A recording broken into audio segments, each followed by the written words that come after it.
7 જૂન 2026ના રોજ ભારતીય હવામાન વિભાગ આઈએમડી ના સત્તાવાર બુલેટિન અનુસાર કચ્છ પંથકમાં કાળઝાળ ગરમી અને લૂ હીટવેવનો પ્રકોપ સતત બીજા દિવસે પણ યથાવત રહેશે।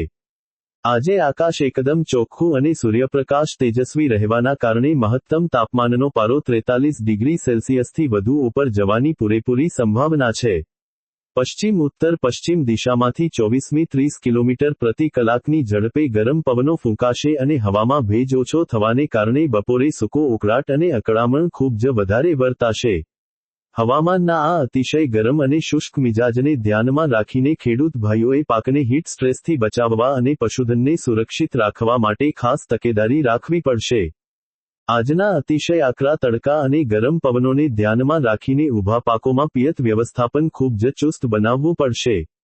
જે ખેડૂતોની ઉનાળુ બાજરી હજુ ખેતરમાં ઊભી છે અને દાણા ભરાવવાની કે પાકવાની છેલ્લી અવસ્થામાં છે, તેમને પિયત આપવાનો સમય માત્ર વહેલી સવારે અથવા મોડી સાંજે જ રાખવો। બપોરના ગરમ સમયમાં પિયત આપવાનું બિલકુલ ટાળવું, નહીંતર ગરમ જમીનમાં પાણી આપવાથી મૂળિયાં બફાઈ જશે અને છોડ સુકાઈ જશે।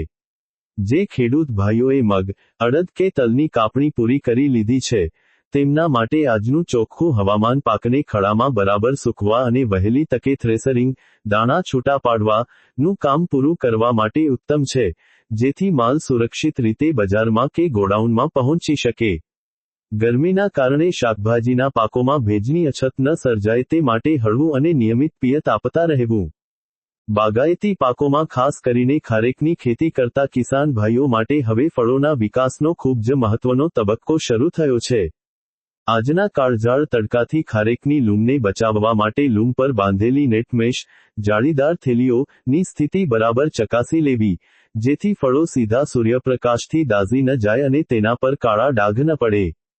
પશુપાલકો માટે આજના હવામાનને જોતા ખાસ કટોકટીની સૂચના છે કે બપોરે 10:30 વાગ્યાથી સવારે 4:30 વાગ્યા સુધી પશુધનને ભૂલે ચૂકે ખુલ્લા ખેતરમાં કે સીધા તડકામાં ચરવા માટે ન છોડવા, તેમને માત્ર પાકા, છાંયડાવાળા અને હવાઉજાસવાળા શેડમાં જ રાખવા।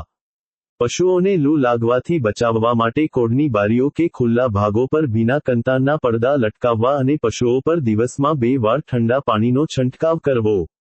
પશુઓમાં દૂધનું ઉત્પાદન ન ઘટે અને ડિહાઇડ્રેશન ન થાય તે માટે પીવાના પાણીના હોજને સાફ રાખી ચોખ્ખું અને ઠંડુ પાણી 24 કલાક ઉપલબ્ધ રાખવું તેમજ પાણીમાં ORS અથવા ગ્લુકોઝ પાવડરનું મિશ્રણ અચૂક ચાલુ રાખવું। ખેતરોમાં કામ કરતા શ્રમિક ભાઈઓએ પણ બપોરે સીધા તડકાથી બચવા માથા પર સફેદ સુતરાઉ કાપડ બાંધવું અને લીંબુ પાણી અથવા છાશનું સેવન કરતા રહેવું।